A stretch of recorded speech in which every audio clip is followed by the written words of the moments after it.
Bismillahirrahmanirrahim.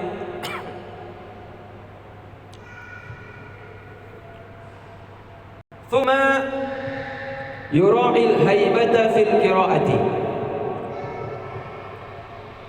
Kemudian seseorang yang sedang melaksanakan ibadah solat 5 waktu atau solat sunnah haruslah menjaga haibah, rasa di dalam membaca Al-Quran atau bacaan-bacaan zikir.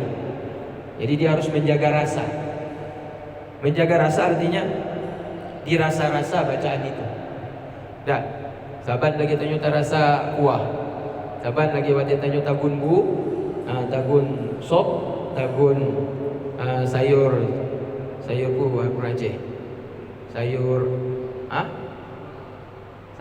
khusus asam keung. Nah, sayur yang lain liu. Nya munyo hana pas campli, munyo hana pas sirah, hana mangat. Maka harus tanyo, boh bumbu-bumbu ji bolehnya tahu jo terasa. Laginya cik bacaan tanyo ketika tanyo membaca baik Al-Fatihah, baik ayat sesudah Al-Fatihah maupun tasbih, takbir, tahmid, di dalam setiap gerakan-gerakan solat harus dia menjaga setiap bacaan itu. Yang kedua, sesudah dia merasakan apa yang dia baca, harus ada rasa haibah. Haibah ini harus ada rasa mengagungkan apa yang dia baca. Kadang-kadang ada orang mengucapkan kalimat-kalimat suci, tasbih, mengucapkan kalimat-kalimat tahlil la ilaha illallah dengan tanpa ada rasa haibah. Tidak ada rasa mengagungkan apa yang dia baca. Contoh, orang berjudi, ketika main judi chip judi, ketika dia pasang judi taruhan, kemudian kalah, yang keluar dari mulutnya astagfirullah, tapi hana tobat. Jadi bahasa kalimat yang keluar adalah kalimat istighfar, permohonan ampun, tetapi itu hanya sekedar ucapan kosong belaka saja, tidak mempengaruhi jiwanya. Jadi membaca kalimat-kalimat yang berkaitan dengan keagungan Allah Ta'ala tersebut haruslah punya haibah, haruslah punya rasa menempatkan bacaan itu pada tempat yang mulia. Jangan mengucapkan kata-kata yang mengandung zikir, tasbih, takbir, apalagi ayat Al-Quran, hanya untuk hal-hal sepele, apalagi dalam keadaan melakukan aktivitas yang haram. Maka demikian juga ketika kita mengerjakan ibadah solat. Fayuraddilu wala yasrudu. Maka selayaknya seseorang yang solat dalam keadaan membaca zikir dan ayat-ayat dalam ibadah solatnya, membaca Al-Quran itu dengan cara tartil, membacanya dengan cara tartil. Tartil artinya membacanya itu dengan terurut, membacanya dengan susunan bacaan yang sesuai dengan ayat yang sudah ditulis, tanpa melewatkan batasan-batasan ilmu-ilmu tajwid yang sudah dituntut dalam ilmu tajwid. Membaca dengan tanpa terburu-buru, sehingga wala yasrud, dan tidak terburu-buru ketika membaca setiap bacaan-bacaan yang dibaca dalam solat. Apa penyebabnya dilarang? Maka dianjurkan harus dibaca dengan tartil, dengan terurut dan tidak tergesa-gesa. Fa inna dzalika aisaru lita'ammul, karena hal demikian itu lebih mudah untuk bagi yang membacanya memikirkan apa yang dia baca. Intinya ta'ammul. Sedang solat ta'ammul, jangan takhayul. Ketika orang sedang solat, dalam ibadah solatnya jangan sampai tertidur, jangan sampai pikirannya kosong melayang entah kemana. Maka bacaan-bacaan yang dibaca itu harus dibaca dengan jalan tartil. Tartil seperti apa? Bacaannya seperti contoh, Bismillahirrahmanirrahim, Alhamdulillahi Rabbil Alamin, Ar-Rahmanir-Rahim, Maliki Yawmiddin, Iyyaka na'budu wa iyyaka nasta'in, Ihdinas siratal mustaqim, siratal ladzina an'amta 'alaihim ghairil maghdubi waladdallin. Yang yasrud artinya membaca tanpa tartil. Bagaimana cara membaca tartil? Bapak ingat sendiri solat tarawih. Itu yasrud, kencang bacaannya. Bismillahirrahmanirrahim. Alhamdulillahirabbil alamin. Arrahmanir rahim. Maliki yaumiddin. Iyyaka na'budu wa iyyaka nasta'in. Ihdinas siratal mustaqim. Siratal ladzina an'amta 'alaihim ghairil maghdubi 'alaihim waladdallin. Amin. Bismillahirrahmanirrahim. Qul ya ayyuhal kafirun la a'budu ma ta'budun. Itu yasrud kencang. Susah kita untuk memahami apa yang dia baca. Jadi ada bacaan ketika dibaca itu bisa difahami. Bagaimana agar kita bisa ta'ammul? Bagaimana kita bisa fokus dengan yang dibaca untuk memahami artinya? Mau tidak mau harus membacanya dengan tartil. Wa yufarriqu baina naghamatihi fi ayatir rahmati wal 'adzab. Dan membedakan irama yang dia baca pada ayat yang mengandung kasih sayang Allah dan pada ayat yang mengandung azab daripada Allah. Wal wa'di wal wa'id, menjaga intonasi bacaan, irama bacaannya ketika membaca ayat yang berkaitan dengan janji Allah tentang balasan surga dan janji ancaman Allah tentang balasan azab di dalam neraka. Wat tahmidi wat ta'zim wat tamjid. Demikian juga menjaga bacaannya ketika sedang membaca ayat yang berkaitan dengan tahmid, pujian kepada Allah Ta'ala, juga ta'zim, pengagungan kepada Allah, juga tamjid, memuliakan Allah Ta'ala. Jadi ketika seseorang membaca ayat yang berkaitan dengan tahmid, ta'zim, pengagungan dan tamjid, ayat yang mengandung unsur untuk memuliakan Allah Ta'ala, maka selayaknya seseorang itu menjaga intonasi irama bacaan-bacaannya. Karena An-Nakhi adalah seorang ulama yang bernama Syekh An-Nakhi. Idza marra bimithli qawlihi, ketika ia berlalu dalam bacaannya membaca seumpama firman Allah Azza wa Jalla, A'udzu billahi minasy syaithanir rajim. Bismillahirrahmanirrahim. Misalkan dalam salat, amin ghairil maghdubi alaihim waladdallin. Amin. Bismillahirrahmanirrahim. Mattakhadallahu min waladin wa ma kana ma'hu min ilah. Yakhfat sautahu. Dia rendahkan suaranya. Kenapa dia rendahkan suaranya? Kenapa dia kecilkan suaranya? Padahal sementara awal-awalnya dia baca dengan suara yang tinggi, suara yang irtifa, suara yang tinggi, lantang suaranya. Tapi begitu masuk pada ayat ini, mattakhadallahu min waladin wa ma kana ma'hu min ilah. Tidaklah Allah Ta'ala mengambil anak, dan tidaklah pantas beserta Allah ada Tuhan selain daripada dirinya. Allah tidak mengambil anak. Allah tidak mau menjadikan Isa sebagai anaknya. Dan Allah tidak pantas ada beserta Allah ada Tuhan anak. Jadi Allah sebagai Tuhan Tuhan ayah, Tuhan bapa, tidak pantas itu. Maka sesuatu yang menunjukkan yang tidak pantas untuk Allah Ta'ala, beliau membacanya dengan rendah, tidak membacanya dengan tinggi. Ini untuk menjaga naghamah. Naghamah artinya nagham, yaitu intonasi bacaan dibaca sesuai dengan apa yang dia baca. Jadi seolah-olah sesuatu yang tidak pantas tidak boleh diangkat. Itu mau dia sampaikan di sini. Yang tidak pantas dengan Allah Ta'ala jangan ditinggikan, sebagai bentuk takzim kita kepada Allah Subhanahu wa Ta'ala. Jadi dia baca pelan. Mattakhadallahu min waladin wa ma kana ma'hu min ilah. Ketika berkaitan dengan kemahasucian Allah Ta'ala, baru diangkat lagi tinggi, sebagai bentuk memuliakan Allah Ta'ala. Kal mustahyi, seolah dia seperti orang yang malu ketika dia membaca ayat yang berkaitan dengan sesuatu yang tidak pantas pada zat Allah. Sama seperti dia malu kalau ada yang mendengar bahwa Allah Ta'ala itu disebut-sebut oleh orang non-muslim memiliki anak dan ada Tuhan selain Allah Ta'ala. Malu, sehingga tidak dibaca dengan lantang, tidak dibaca dengan nyaring sesuatu yang tidak pantas tersebut.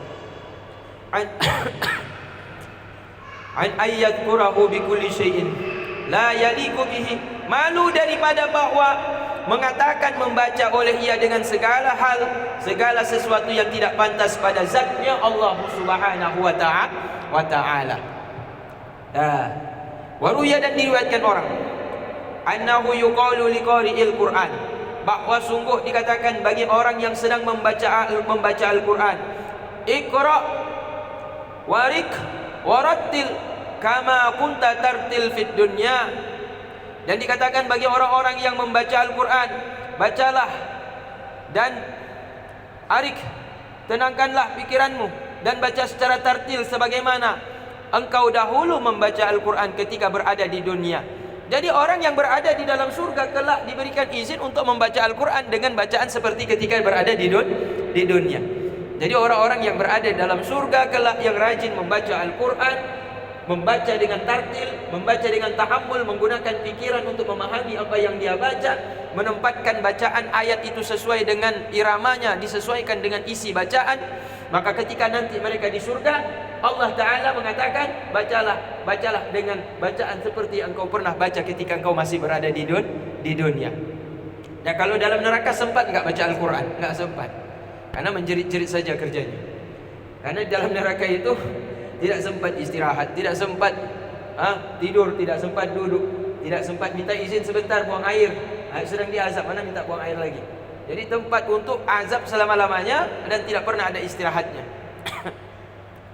Wa amma dawamul qiyami fa innahu tanbihun ala iqamatil qalbi ma'allahi azza wa jalla ala na'atin wahidin minal hudud. Dan adapun berkekalannya dia di dalam berdiri ketika solatnya, maka sungguh hal itu memberikan peringatan bahwa haruslah hati itu senantiasa tegak berdiri bersama Allah yang Maha Agung dan Maha Luhur, berdasarkan sifat yang satu daripada hadirnya hati, demikian juga tegaknya badan jasmani kita menghadap kepada Allah.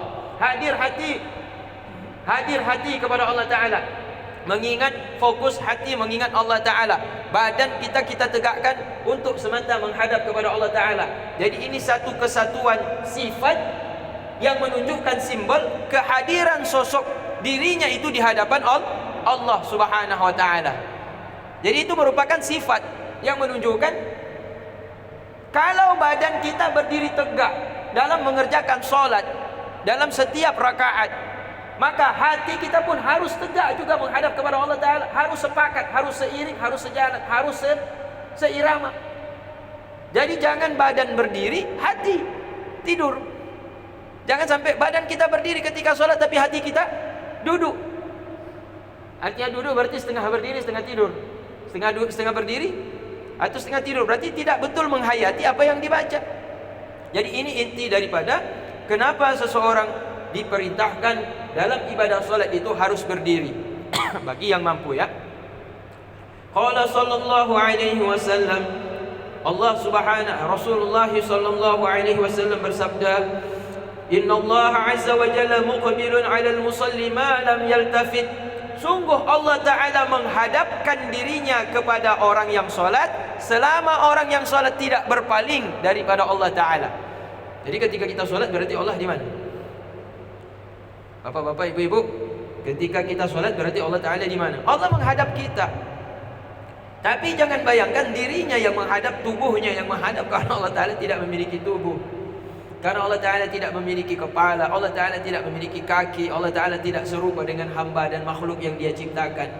Mustahil Allah Ta'ala menyerupai hal yang dia ciptakan. Jangankan demikian, nanti ketika kita masuk ke dalam surga, kita bayangkan apel di dunianya, taban lagi apel dalam surga. Paling yang beda rasa mentong, tetap beda. Mala ainun ra'at, apel yang ada dalam surga tidak pernah dilihat oleh mata. Apel sama-sama apel, tapi apel di dunia nggak sama dengan apel di surga. Paling-paling kita berpikir, bidadari surga mungkin sama seperti Ananda Manopo, artis yang sedang populer sekarang nih, yang paling cantik. Kita bayangkan begitulah cantiknya. Itulah artis yang paling cantik yang kita lihat di televisi itu. Dan kita bayangkan paling di surga secantik itu. Kata Allah Ta'ala, ma la ainun ra'at wa la udhunun sami'at wa la khatara ala babi wa la khatara ala qalbin. Tidak pernah kita terlintas di pikiran kita seperti itu yang kita lihat nanti. Tidak pernah terlintas di dalam pikiran kita, terdengar di telinga kita seperti ini indah suaranya.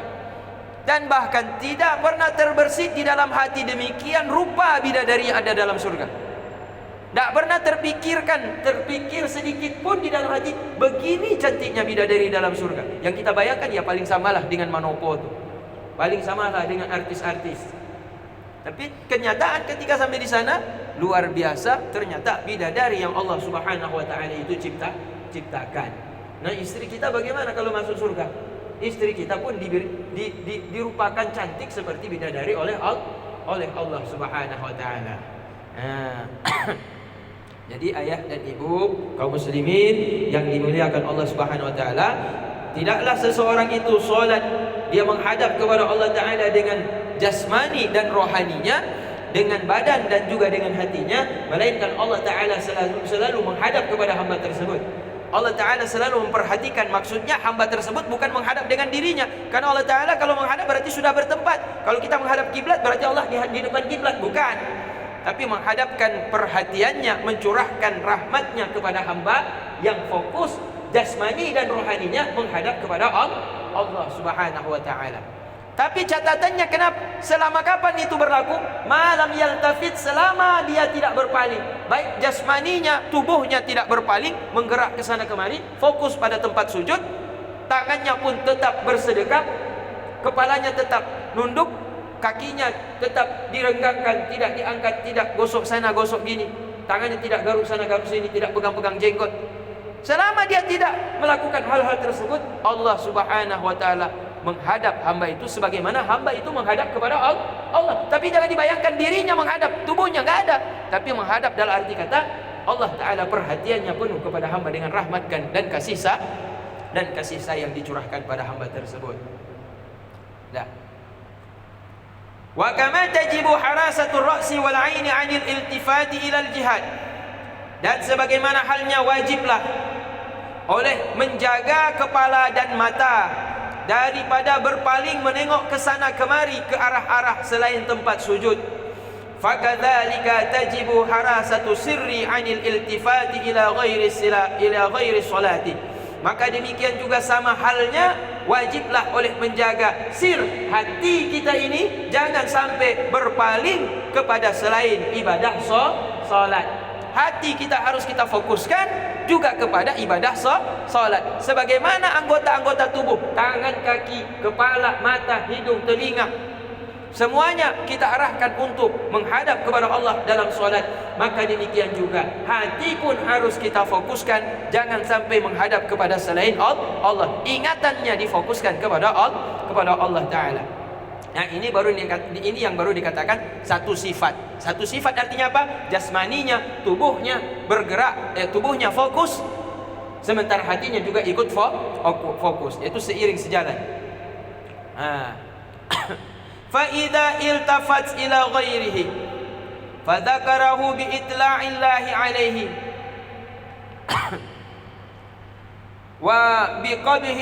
وبقبح التحاون بالمناجى عند غفلة المناجي ليعود إليه فإذا التفت إلى غيره فذكره بإطلاع الله وبقبح التحاون بالمناجي عند الغفلة المناجي لا يعود إليه وألزم الخشوع للقلب فإن الإخلاص عن الالتفات باطنا وظاهرا ثمرة الخشوع. Maka jika seseorang berpaling kepada selain Allah Ta'ala, maka sebutan dan ingatannya dengan mengatakan fadzikruhu, maka sebutan dan ingatannya dengan itlaq, memperhatikan Allah terhadap dirinya, dan benci Allah karena dia menganggap enteng dengan apa yang dia minta dalam solatnya. Ketika lalainya orang yang bermunajat kepada Allah, maka hal itu pun kembali kepada hamba tersebut. Artinya apa? Kalau seseorang ketika melaksanakan ibadah solat, anggota tubuhnya khusyuk tapi hatinya bukan mengingat Allah, Tubuhnya saja, badannya saja, kepalanya saja tegak berdiri, fokus, tidak bergerak. Tapi hatinya melenceng ke sana kemari, tidak fokus menghadap kepada Allah Ta'ala. Maka sungguh Allah Ta'ala memperhatikan bahwa dirinya menganggap remeh Allah Subhanahu Wa Ta'ala. Allah menganggap dirinya itu menganggap enteng Allah. Tubuhnya saja yang fokus, tubuhnya saja yang tegak, tubuhnya yang saja tidak kesana kemari, fokus dia kepada Allah Ta'ala. Tapi hatinya tidak fokus kepada Allah, maka dianggap Allah Ta'ala, hamba itu termasuk orang yang menganggap remeh Allah Subhanahu Wa Ta'ala dalam munajatnya, dikarenakan dia lalai terhadap apa yang dibaca dari bacaan-bacaan tersebut. Dan itu kembali kepada dirinya sendiri. Kelalaian itu kembali lagi kepada dirinya sendiri, kembali lagi kepada diri sendiri, kembali kepada dirinya sendiri. Wa alzimil khusyu' lil qalbi, dan usahakan untuk senantiasa menjaga kekhusyuan, fokus di dalam hatimu di dalam ibadah solat. Maka sesungguhnya al-khulasa 'anil iltifat, bersihnya seseorang hatinya, baik batin maupun zahir, baik lahir maupun batin. Bersihnya seorang yang sedang mengerjakan ibadah solat daripada berpaling kepada selain Allah Ta'ala, baik batinnya, hatinya maupun lahiriah anggota tubuhnya yang luar. Itu menunjukkan buah daripada khusyuknya seorang hamba. Buah daripada khusyuk yaitu bersihnya hati, bersihnya tubuh daripada berpaling kepada selain Allah Subhanahu Wa Ta'ala. Jadi kalau orang khusyuk, apa buah yang dipetik? Bersih hatinya, tubuhnya demikian juga bersih. Dari apa? Daripada selain Allah Ta'ala. Tubuhnya dipakai untuk ruku, untuk sujud, untuk berdiri di hadapan Allah. Hatinya dipakai untuk apa? Untuk ingat, tidak berpaling kepada selain, ingatan kepada selain Allah. Kalau orang ini mampu menjaga kekhusyuan, apa buah yang dia petik? Buahnya apa? Berarti anggota tubuhnya hanya mengingat Allah, bersih daripada selain Allah. Tubuhnya tidak akan melakukan kecuali tuntunan yang dikehendaki oleh Allah, perintah-perintah Allah. Hatinya begitu juga, tidak condong kepada selain kehendak yang diridhoi oleh Allah Subhanahu Wa Ta'ala. Nah, jadi ini buah daripada khusyuk. Jadi kalau selama ini kita mengejar khusyuk di dalam solat, tapi kita kurang bertanya, kalau orang khusyuk apa gunanya? Dapat pahala? Bukan. Dalam praktek kehidupan, kalau pahala itu nanti di surga. Tetapi inti daripada kita mengejar khusyuk di dalam solat itu, agar tubuh kita, agar hati kita fokus untuk menggapai apa yang diinginkan, apa yang diinginkan oleh Allah Subhanahu Wa Ta'ala. Jadi ketika selesai ibadah solat, enteng semua masalah yang dihadapi, tidak menjadi beban pikiran, tidak membawa stres, tidak membawa galau, tidak mendapatkan rasa takut dan cemas yang berlebihan. Mungkin cemas, tapi karena dia ingat lagi kembali kepada Allah Ta'ala, maka masalah apapun yang dihadapi, dianggapnya itu tidak akan menjadi masalah, karena ada Allah Ta'ala yang senantiasa memberikan petunjuk kepada hambanya. Jadi ini kaum muslimin yang dimuliakan Allah Subhanahu Wa Ta'ala, kenapa solat ini membawa dampak yang baik bagi orang yang menegakkannya dengan sempurna.